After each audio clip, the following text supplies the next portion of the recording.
Fala pessoal, tudo bem? Hoje nós vamos falar sobre os contratos de colaboração, né? Contratos empresariais de colaboração. De acordo com a doutrina, os contratos empresariais de colaboração são aqueles que envolvem a aproximação entre o fornecedor, né, e o distribuidor ou vendedor, a fim de que você tenha uma ampliação acerca da circulação das mercadorias dentro do mercado de consumo e também das próprias empresas revendedoras. Então isso acontece muito dentro do ramo industrial, aonde você precisa desses contratos de colaboração para que o produto ele saia dos fabricantes, né, das fábricas e vão efetivamente para o comércio, para os mercadinhos, para as farmácias, a fim de que você venha ter a circulação de mercadorias e também de receitas por conta disso, tá? A doutrina, de acordo com Fábio Ulloa, ele classifica como contratos de colaboração os seguintes contratos, né? São eles contratos de comissão, os contratos de representação comercial, o de concessão mercantil, o de franquia e o de distribuição, né? Dentro dessa classificação, nós podemos ter efetivamente dois tipos de contratos de colaboração. São aqueles contratos de colaboração por aproximação, aonde a figura do contratante ela não precisa, né, adquirir o produto perante o contratado para fazer a sua revenda, né, mas ele apenas faz a aproximação efetivamente entre o distribuidor, né, entre o fabricante, entre o comerciante e o comprador daquele produto que vai ser colocado no mercado de consumo.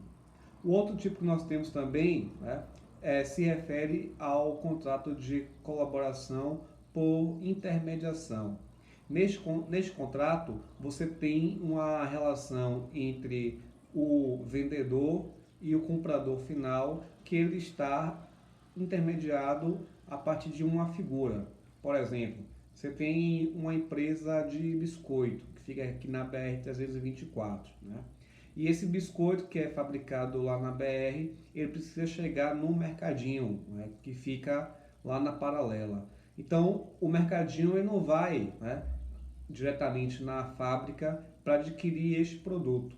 Então, o que ele faz? Ele consegue isso mediante um intermediário, através desse contrato de colaboração que é feito entre o fabricante e ele, e mediante isto você consegue fazer com que esse produto, com que esse biscoito, ele chegue no mercadinho. Isso é o contrato de intermediação, né? Então, o fabricante vende para o intermediário, que vende para o comerciante, que vai vender para o consumidor final, né?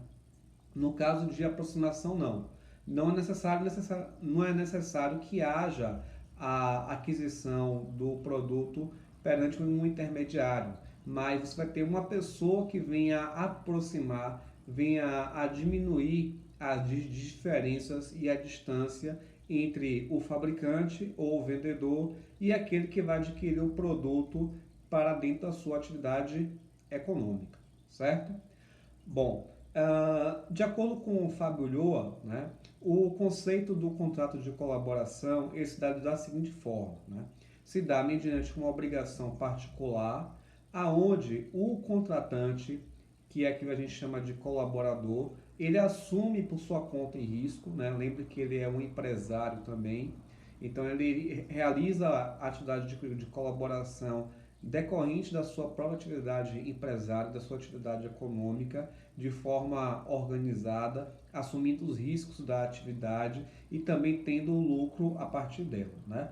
Então ele adquire essa obrigação particular perante o colaborador, né, com o contratante, a fim de que ele venha adquirir produtos, né, e a depender também serviços perante o fornecedor a partir de políticas a fim de aumentar efetivamente a ampliação e a criação do mercado para este fornecedor, né?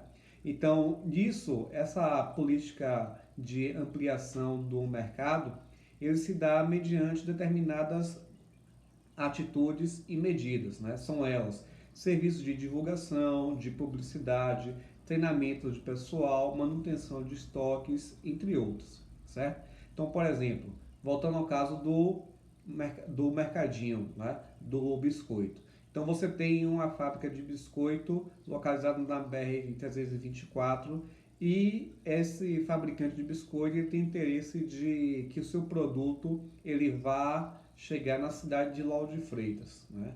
Então, por um contrato de colaboração, o que nós teremos? Nós teremos uma pessoa física ou jurídica, a depender do tipo de contrato de colaboração, né?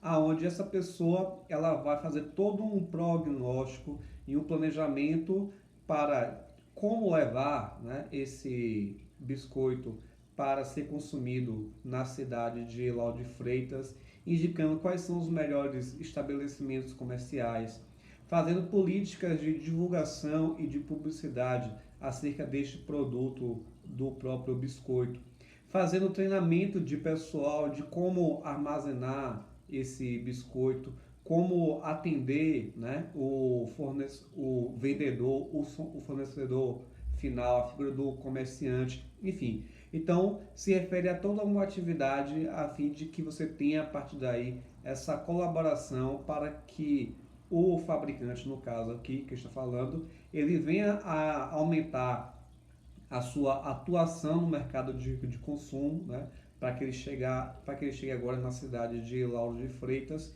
e a partir daí ele tenha, portanto, uma melhor saída quanto a este seu produto, né, quanto a este seu biscoito.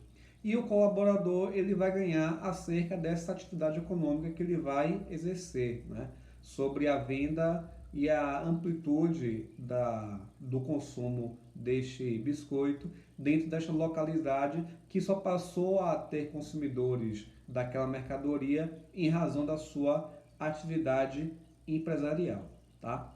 Bom, dentro desses contratos que eu já falei aqui, que são ditos contratos de colaboração, né? Vamos repetir: contrato de representação comercial, concessão mercantil, franquia, distribuição, né?